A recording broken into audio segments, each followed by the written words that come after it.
여러분 안녕하십니까? MTN 투데이입니다. 박근혜 대통령의 탄핵안이 찬성 234표로 가결됐습니다. 2004년 노무현 전 대통령에 이어 헌전 사상 두 번째 탄핵안 가결입니다.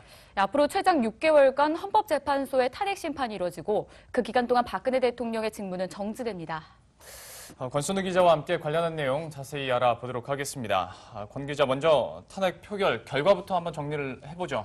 예, 박근혜 대통령에 대한 탄핵 소추안이 찬성 234표, 의결 정족수인 200표를 넘겨서 가결됐습니다. 정세균 국회의장의 가결 선포 한번 들어보겠습니다. 투표 결과를 말씀드리겠습니다. 총 투표수 299표 중 가 234표,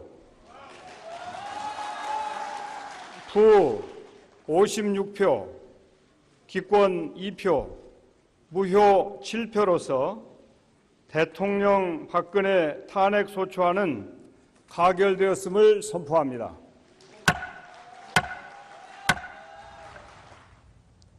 이번에 투표한 국회의원은 최경환 새누리당 의원을 제외한 299명이었고요. 그 반대는 56표, 기권은 2표, 무효가 7표가 있었습니다. 새누리당에서도 전체 의원 128명 중에 절반에 가까운 62명이 대통령 탄핵에 찬성한 것으로 보입니다. 그리고 전국 불안을 우려한 정세균 의장의 당부 말씀 들어보겠습니다. 비록 대통령의 직무는 정지될지라도 국정은 흔들림이 없어야 합니다. 오늘 탄핵안 가결로 정치적 불확실성은 상당 부분 해소되었습니다. 공직자 여러분께서는 한치의 흔들림 없이 민생을 돌보는 일에 전력을 다해 주시기 바랍니다. 의원 여러분, 이제 네, 박근혜 대통령은 TV를 통해서 표결 과정을 지켜본 것으로 알려져 있는데요. 그렇다면 청와대 쪽에서 반응은 어떻습니까? 원래 당초 그 청와대 정영국 대변인이 5시에 임시 국무위원 간담회를 열어서 모두 발언을 통해서 그 박근혜 대통령의 어떤 반응을 말씀을 한다고 얘기를 했었는데 지금 그 국무위원 간담회는 지금 진행이 되고 있는데 그 박근혜 대통령의 그 모두 발언은 아직 공개가 되지 않고 있습니다. 좀 지나고서 그 간담회 내용 모두 발언 결과가 공개가 되면은 그때 다시 전달해드리도록 하겠습니다. 예.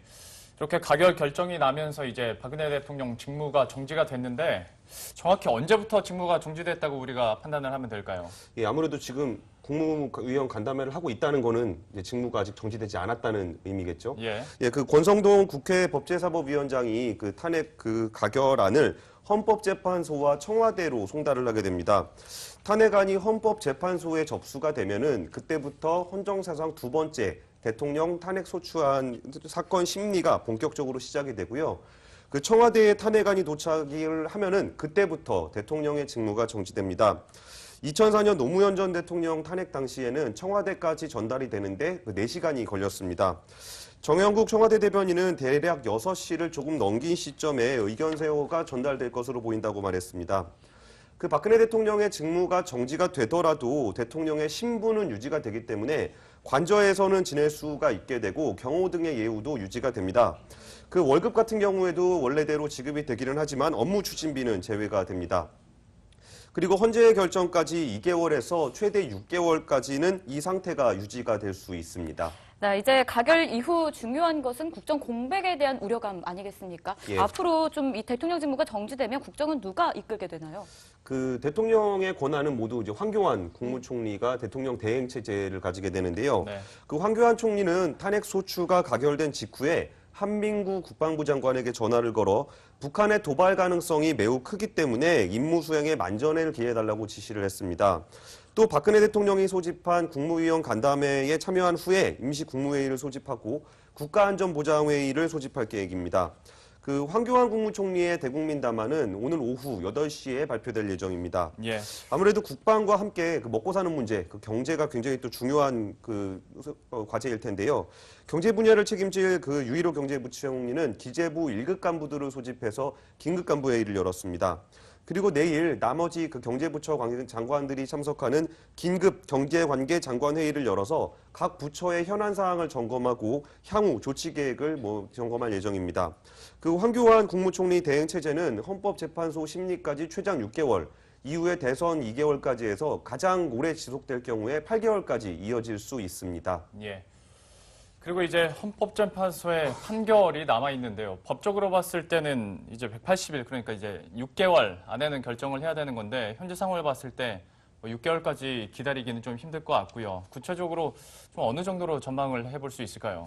아무래도 그 2004년 그 노무현 전 대통령 탄핵 심리 사건 같은 경우에는 64일이 걸렸습니다. 예. 그 노무현 대통령 관련 건은 선거법 위반으로 좀 단순한 건이었는데도 64일이 걸렸기 때문에 이번에는 좀 사안이 헌법 위배가 13건, 법률 위반이 8건으로 꽤 많습니다. 그래서 그 좀 오래 걸리지 않겠냐라는 전망이 좀 나왔습니다. 그리고 또 이제 미르재단, K스포츠재단 출연 강요건 같은 경우에는 특검 수사가 진행이 되고 있기 때문에 헌법재판소가 그 수사 결과를 보고 할 경우에는 매우 늦어질 수가 있습니다. 반대로 이제 헌재가 국정백을 좀 우려를 해서 일찍 결론을 내놓을 수 있다는 전망도 좀 나오고 있는데요. 아무래도 그 법률 위배 여부가 헌재 판결에 직결되는 것은 아니고 또 이미 그 노무현 전 대통령 때 헌재가 그 탄핵 심판을 한번 해본 경험이 있기 때문에 좀 더 빨리 될 수도 있을 거라는 전망이 나오고 있습니다. 또 무엇보다 그 박한철 헌재 소장의 임기가 내년 1월 31일 만료가 되는데 그 박한철 소장이 퇴임하기 전에 결론을 내릴 경우에는 굉장히 빨리 진행이 될 수 있다는 전망입니다. 그리고 그 이정미 재판관의 임기도 3월에 만료가 되는데 탄핵 결정은 재판관 7명 이상이 참석을 해서 6명 이상이 찬성을 하면 되기 때문에 결론을 내리는 데는 문제가 없을 것으로 보입니다. 헌법재판소가 그 박근혜 대통령의 탄핵을 그 확정할 경우에는 60일 이내에 대선이 치러지고 탄핵안이 기각 또는 각하될 경우에는 박근혜 대통령의 곧장 업무에 복귀할 수 있게 됩니다. 네, 이렇게 해서 지금까지 박근혜 대통령 탄핵 가결과 관련해서 권순우 기자와 이야기 나눠봤습니다. 수고했습니다. 예, 감사합니다.